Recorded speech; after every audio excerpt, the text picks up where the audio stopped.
yang begitu besar pada kami pada hari ini. Terima kasih karena Engkau ada di tengah-tengah kami, ya Roh Kudus. Jamahlah masing-masing hati di tempat ini. Kami ingin bersekutu denganmu.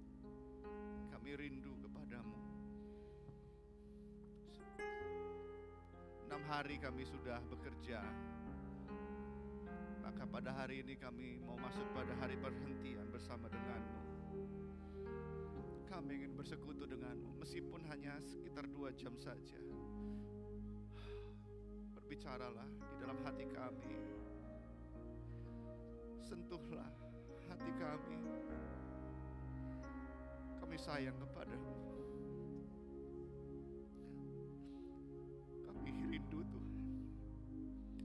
Jamahlah. Supaya kami bisa memahami isi hatimu hari ini. Tidak hanya berhenti di pikiran kami, tetapi di jiwa kami Tuhan.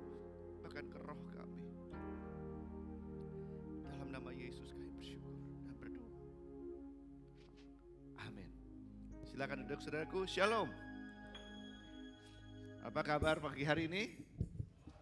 Luar biasa. Puji Tuhan. Baik. Saat ini saya dikasih kepercayaan untuk berbicara satu kata yang luar biasa sekali, yaitu mengenal Allah yang setia.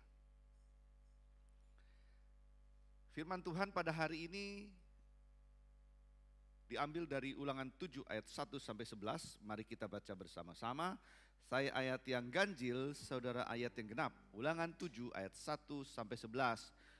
Apabila Tuhan Allahmu telah membawa engkau ke dalam negeri, kemana engkau masuk untuk mendudukinya, dan ia telah menghalau banyak bangsa dari depanmu, yakni orang Het, orang Girgasi, orang Amori, orang Kanaan, orang Feris, orang Hewi, dan orang Yebus. 7 bangsa yang lebih banyak dan lebih kuat daripadamu.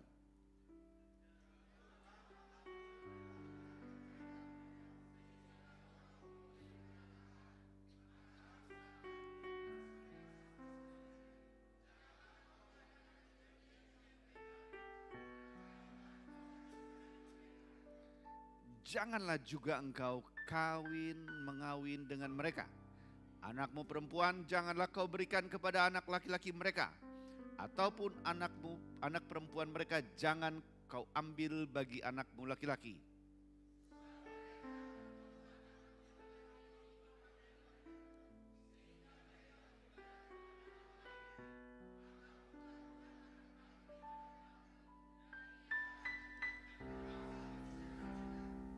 Tetapi beginilah kamu lakukan terhadap mereka.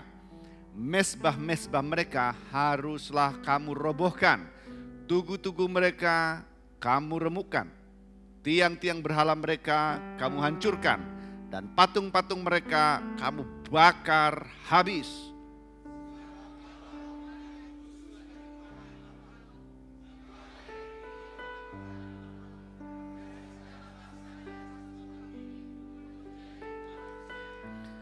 Bukan karena lebih banyak jumlahmu dari bangsa manapun juga, maka hati Tuhan terpikat olehmu dan memilih kamu. Bukankah kamu ini yang paling kecil dari segala bangsa?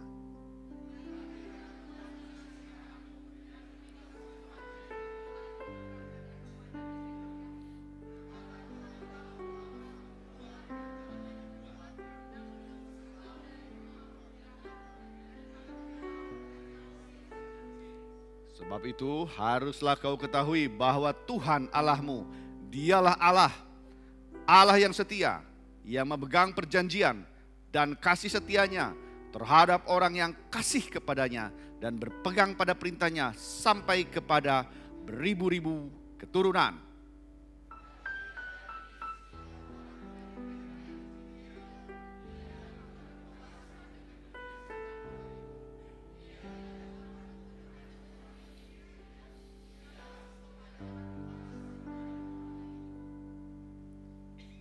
Jadi, berpeganglah pada perintah, yakni ketetapan dan peraturan yang kusampaikan kepadamu pada hari ini untuk dilakukan. Amin. Berbahagialah orang yang mendengarkan firman Tuhan dan melakukannya. Dan itu adalah saya. Amin. Ya, baik. Ini cerita tentang sebuah khotbah Musa. Khotbah Musa kepada orang Israel sebelum orang Israel masuk ke tanah perjanjian. Ini cerita di perbatasan. Hanya Musa berkhotbah saja. Setelah itu, beberapa waktu kemudian dia meninggal di Gunung Nebo.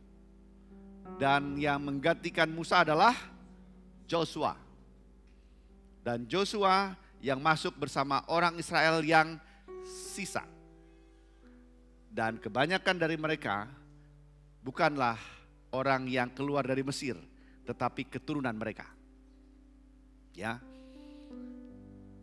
Dan Tuhan menyampaikan di sini, dan Musa, melalui Musa disampaikan ada 3 hal penting di sini. Yang pertama adalah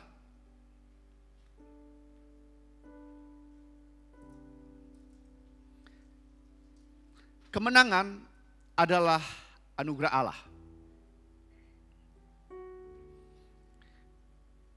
Yang amin 1.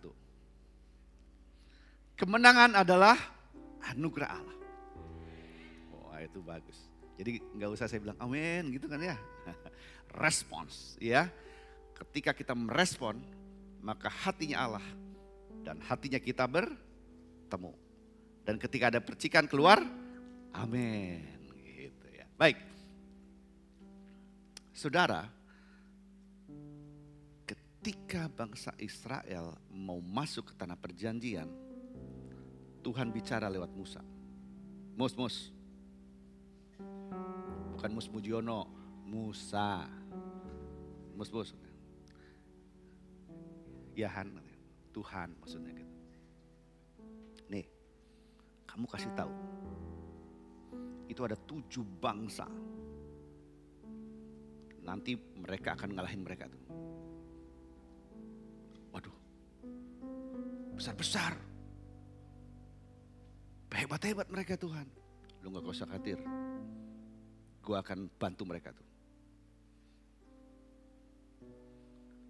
Itu makanya Tuhan bilang, bangsa Israel, bukan karena kamu hebat. Bukan karena kamu besar jumlahnya. Bahkan kamu orang yang paling kecil. Kebukti sampai sekarang ya. Jumlahnya kecil, negaranya juga kecil, tapi banyak ngalahin dan bisa menaklukkan. Ya, itu percis seperti berapa ribu tahun yang lalu. Tapi ingat, aku akan bantu. Jangan kamu takut. Gergasi, Amori, semuanya kalah. Waktu itu Musa bilang, "Bye Israelis, kamu akan menang masuk tanah Kanaan." Orang Israel bilang, "Yes," gitu ya. Langsung dia bilang, "Kita serang." Gitu loh ya. Mereka begitu bangga karena apa? Mereka percaya kepada Musa, kalau Musa ngomong pasti terjadi. Karena kisah dan sejarah menyatakan apa yang disampaikan oleh Tuhan kepada Musa pasti terjadi. Katakan amin. Ya. Dan orang yang sama saat itu berdiri di situ dan dia bilang, "Kamu akan mengalahkan 7 bangsa besar. Dan kamu akan menaklukkan yang namanya Jericho dan Ai. Dan kamu akan masuk ke tanah perjanjian." Dan itu yang dijanjikan Tuhan dan tidak pernah berubah janjinya. Dan selama 40 tahun mereka menantikan itu, meskipun generasi sebelumnya tidak bisa. Tetapi pada saat itu generasi barunya yang akan masuk ke dalam tanah perjanjian itu. Dan Tuhan bilang, "Aku melakukannya karena aku sayang kepada bangsa Israel." Itulah disebut anugerah. Saudara, Tuhan pernah berjanji kepada kita, betul? Dan saya percaya Tuhan juga pernah berjanji dalam hidupmu masing-masing. Oh, I believe it. Ketika engkau bertobat terima Yesus, saya percaya Tuhan pernah bicara masing-masing di dalam hidup kalian. Dan begitu juga ketika kalian dikasih jabatan-jabatan tertentu dalam pelayanan, saya yakin Tuhan pasti pernah berbicara sesuatu dalam hidup kalian. Mungkin Tuhan berjanji untuk masa depan anak-anak kalian. Mungkin Tuhan pernah berjanji atas sakit penyakitmu yang akan disembuhkan. Atau mungkin Tuhan pernah berjanji atas karirmu. Atau mungkin Tuhan pernah berjanji atas bisnismu. Listen, dengarkan ini. Janji Tuhan tidak pernah berubah. Karena Allah kita juga tidak pernah berubah. Ingatlah, saudara akan mendapatkan kemenangan itu. Dan saudara semua akan masuk ke dalam tanah perjanjian yang Tuhan janjikan. Yang amin sedikit. Saudara semua akan masuk ke dalam tanah yang Tuhan janjikan dalam hidup saudara. Amin. Saudara yakin? Karena Allah yang bicara sama Musa juga Allah yang berbicara kepada kita. Dan dia tidak pernah berubah.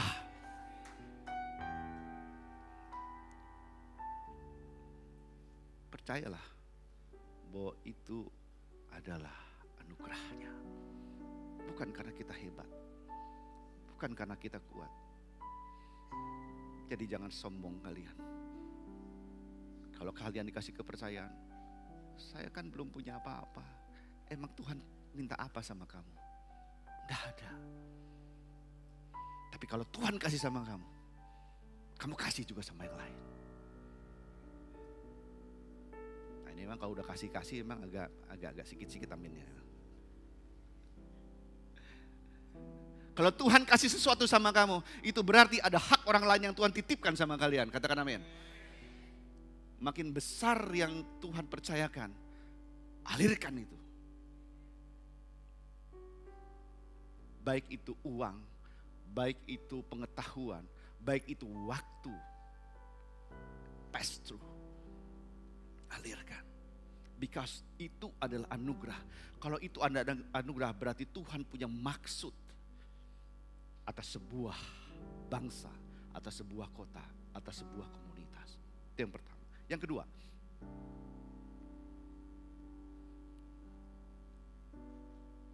Tuhan tetap mengingat perjanjiannya, bahkan yang pernah dijanjikan pada generasi sebelum kita. Saudara, janji Tuhan masuk ke tanah perjanjian atau tanah Kanaan, dia janjikan ketika bangsa Israel masih di tanah Mesir. 40 tahun mereka di padang gurun. Berapa tahun? 40 tahun. Satu atau dua generasi mungkin. Mungkin yang ada di sana tuh sudah umur 50 tahun. Dia punya anak yang umur 25 tahun, menikah di padang gurun, punya anak, anaknya umur 40 tahun sudah punya anak lagi. Cucu dia, udah keturunan pertama dan kedua.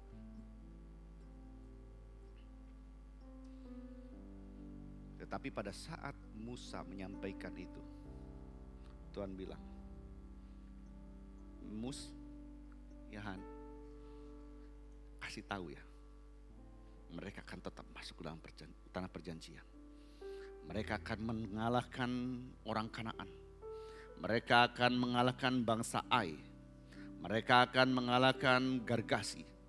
Semuanya itu adalah menjadi kepunyaanmu. Karena Musa kan di situ lama. Dia ngobrol sama Tuhan. Masa hanya satu kalimat ini aja? Pasti banyak kalimatnya. Mungkin Musa bilang, Tuhan, kok sayang kali kau sama bangsa Israel itu. Tegak-teguknya mereka, susah kali mereka kubawa. Udahlah. Iya, lihatlah Pakasmaran itu. Jual kopi terus. Kapan dia jual emas? Udahlah, memang kopi itu bagiannya.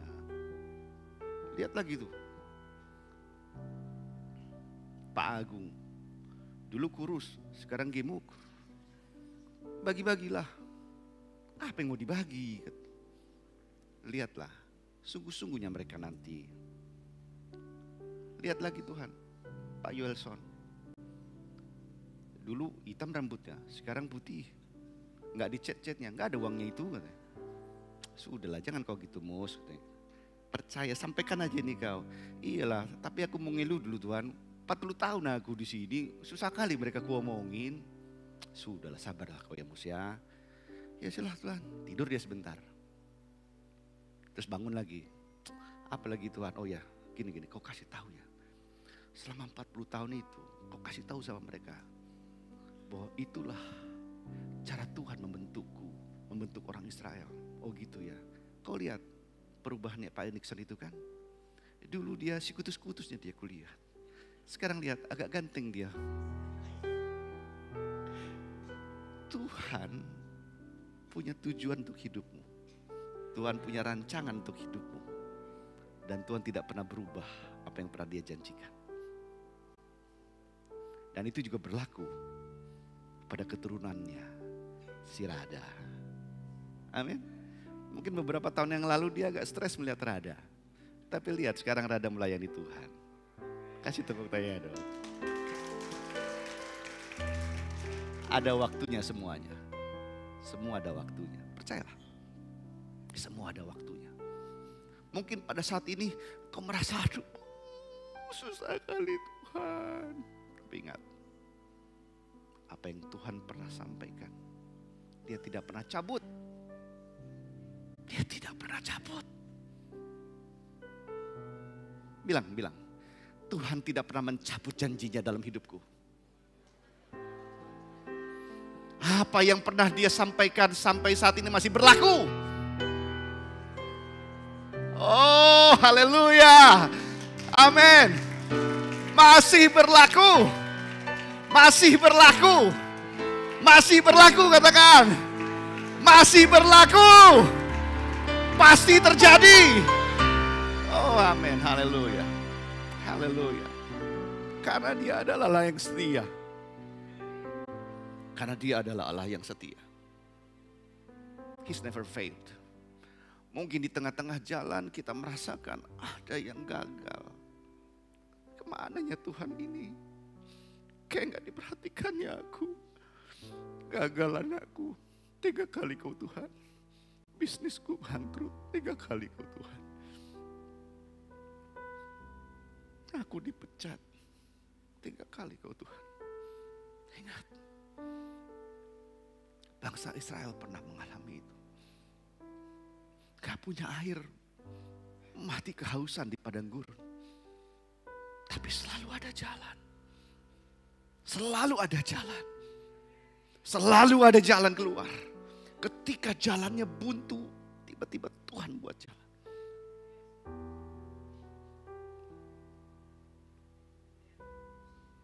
Oleh sebab itu, pusatnya bukan diri kita.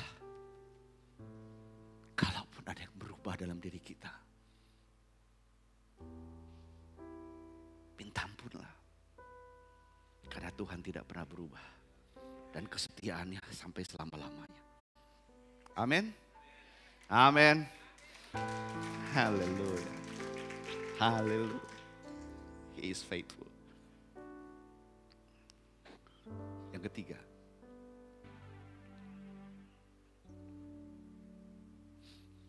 ketidaktaatan mengandung konsekuensi, tetapi tidak membatalkan kesetiaan Tuhan.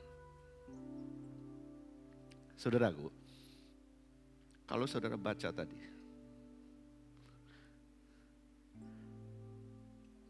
perkataan Tuhan kepada Musa yang disampaikan kepada orang Israel dalam sebuah khotbah sebelum mereka masuk ke tanah perjanjian, dia bilang gini,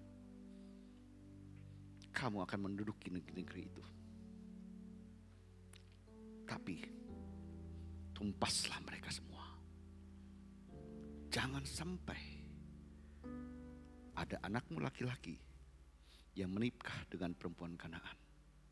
Dan jangan sampai ada anak-anakmu perempuan yang diambil oleh laki-laki Kanaan.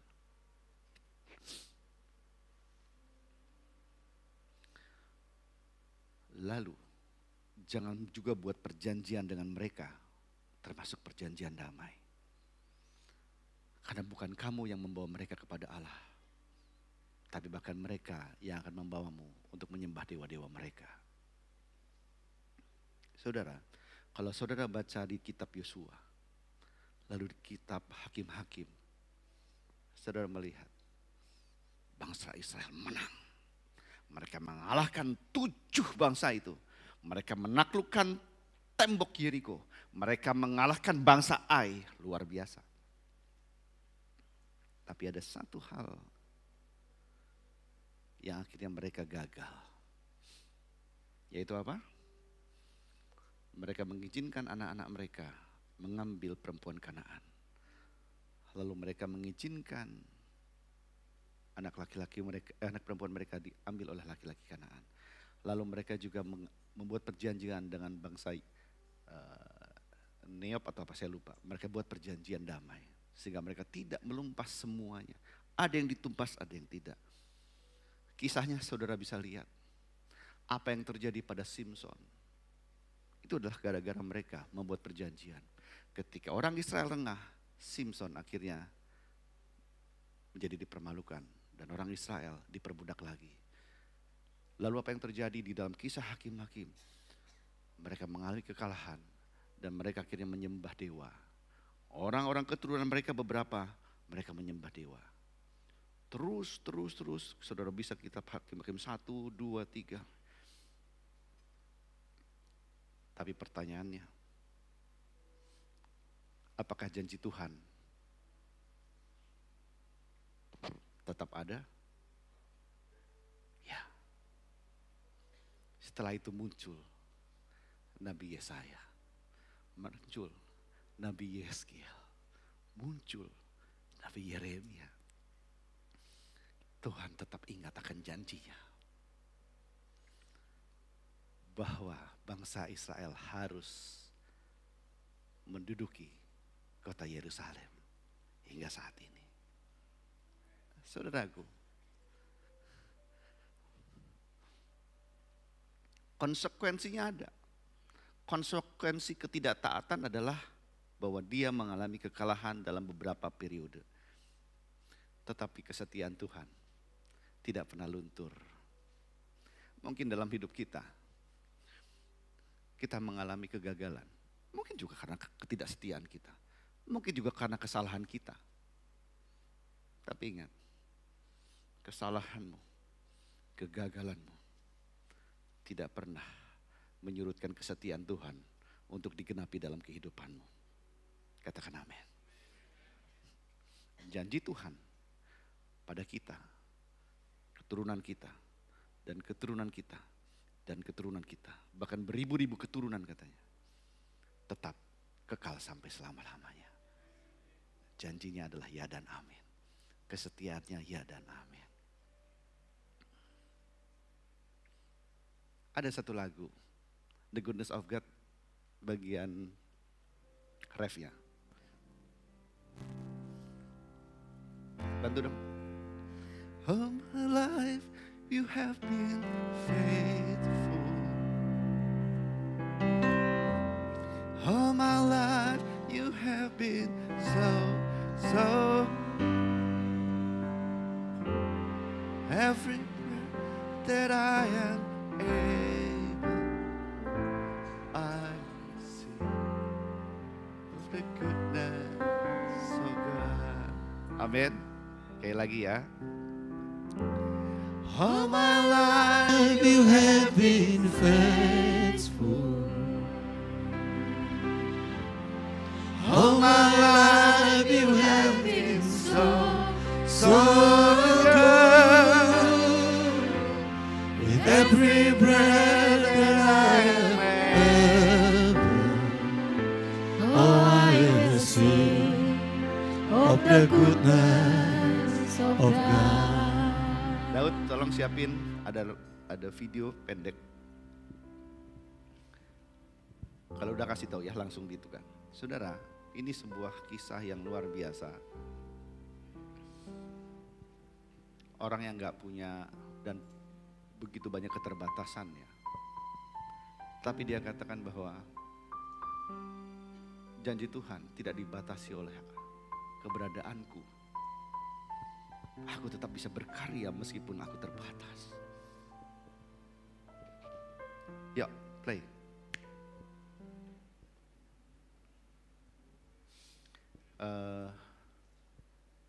Namanya Nick Vujicic namanya. Dia tidak punya tangan. Dia juga tidak punya kaki. Tapi saudara lihat nanti pernyataannya sudah dibuat dalam bahasa Indonesia. Bagaimana Tuhan bisa memakai dia menjadi inspirasi bagi banyak orang. Sudah? Oh, lagi ke toilet.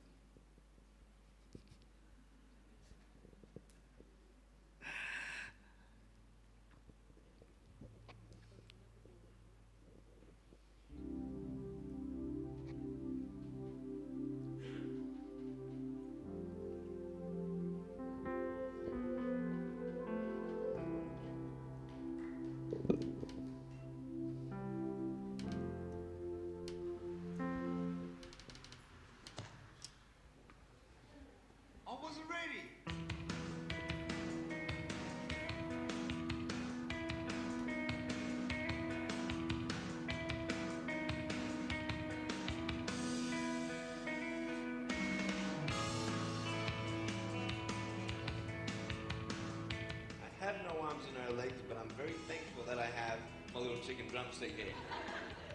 People freak out when they see me for the first time. It's so cool. I was at a water slide all by myself. Everyone obviously at the bottom of the slide is looking up and waiting for other people to come down. And here I come and they're freaking out. They're like, you know, like this. And I was so tempted to look at myself and go, what happened? You know? There were times where I sort of looked at my life and thinking, well, I can't do this and I can't do that. And you keep on concentrating on the things that you wish you had or the things that you wish you didn't have. And you sort of forget what you do have. And there's no point, I believe, in my life where I wish I had arms, legs, I wish I had arms, legs, I wish I had arms, legs, because wishing won't help. But what I've seen in life are just a couple key principles. And the first thing that I've seen is to be thankful. It's hard to be thankful, man. I tell you, when I was 8 years old, I sort of summed up my life and thought, I'm never going to get married. I'm not going to have a job. I'm not going to have a life of purpose. What kind of a husband am I going to be if I can't even hold my wife's hand? It's a lie to think that you're not good enough. It's a lie to think that you're not worth anything.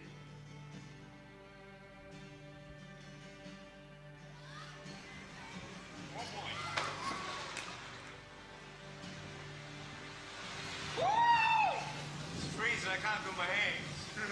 I love life. You know, so many people come and say, how come you smile so much? And I'm like, well, it's a long story. But it's very simple at the same time. You see, it's very hard to smile sometimes in life. There are things that happen that you don't know and you don't understand, and you don't know if you're going to get through it.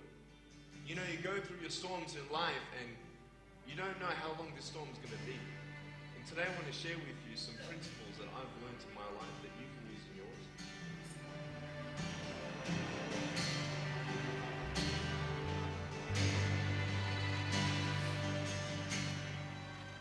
Being patient is beautiful. I tell you, it's the hardest thing. But I realize I may not have hands to hold my wife's hand, but when the time comes, I'll be able to hold her heart. I don't need hands to hold her heart. You know, it is scary to know how many girls have eating disorders. It is scary to know how many people are just angry at life because of their situation at home and angry at others. It's scary to know how many people actually feel like they're worth nothing. Every single girl right here, right now, I want you to know that you are beautiful. You are gorgeous just the way you are. And you boys, you the man. On this DVD, I share my experiences in life of how I've overcome challenges and seen a new, fresh perspective in life. To be thankful, to dream big, and to never give up. I speak to children, youth, and adults about key issues and principles that I've applied in my life that has given me the strength to conquer all that comes before me.